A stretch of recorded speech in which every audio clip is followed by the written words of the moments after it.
ഞാൻ എങ്ങനെയാണ് മീൻകറി വെക്കുകയെന്ന് കാണിച്ചു തരാം. അതിലേക്ക് വേണ്ട സാധനങ്ങളാണ് ഇതെല്ലാം. ഫസ്റ്റായിട്ടൊരു മൺചട്ടി എടുക്കാം. അതിൽ ആവശ്യത്തിന് എണ്ണ ഒഴിക്കാം. എണ്ണ ചൂടായി വരുമ്പോൾ ഉള്ളി, കറിവേപ്പില, കുറച്ച് ഉപ്പ് ഇട്ട് കൊടുത്തിട്ട് നന്നായി ഇളക്കി കൊടുത്താൽ ഒന്ന് സെറ്റായി വരുമ്പോൾ ഇഞ്ചി വെളുത്തുള്ളി പേസ്റ്റ് നമുക്കതിലോട്ട് ഇട്ട് കൊടുക്കാം. അതൊന്ന് മൂത്തതിൻ്റെ പച്ചമണം മാറുമ്പോൾ തക്കാളി പച്ചമുളക് ഇട്ട് കൊടുക്കാം. അതൊന്നതിൽ ഉടഞ്ഞ് ചേരട്ടെ. അത് മൺചട്ടിയിലാകുമ്പോൾ ഒരു പ്രത്യേക ടേസ്റ്റാണ് മീൻകറിക്ക്.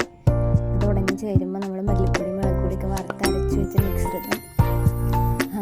നമുക്ക് ഇട്ട് കൊടുക്കാം കേട്ടോ.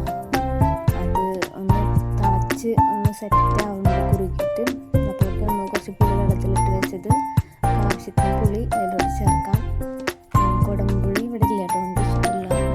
വളംപുളിയാണ് ഉപയോഗിക്കുക. നമുക്ക് ആവശ്യത്തിനുള്ള പുളി ഒഴിച്ചതിന് ശേഷം ഇളക്കി നമുക്ക് പാകത്തിനുള്ള ഉപ്പിട്ട് കൊടുക്കാം. ഉപ്പിട്ട് കൊടുത്തിട്ട് നന്നായി തിളയ്ക്കട്ടെ. നമ്മൾ ഇവിടെ കുറച്ച് വറക്കാൻ മീൻ പനിച്ച് വെച്ചിട്ടുണ്ട്. നന്നായി തിളച്ച് വന്നിട്ടുണ്ട്. അപ്പോൾ നമുക്ക് മീൻ കഴുകി ഇതിലേക്ക് ഇട്ട് കൊടുക്കാം.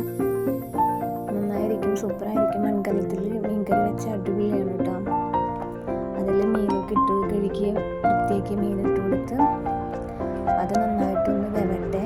തിളച്ച് കുറുക്കി വെന്ത്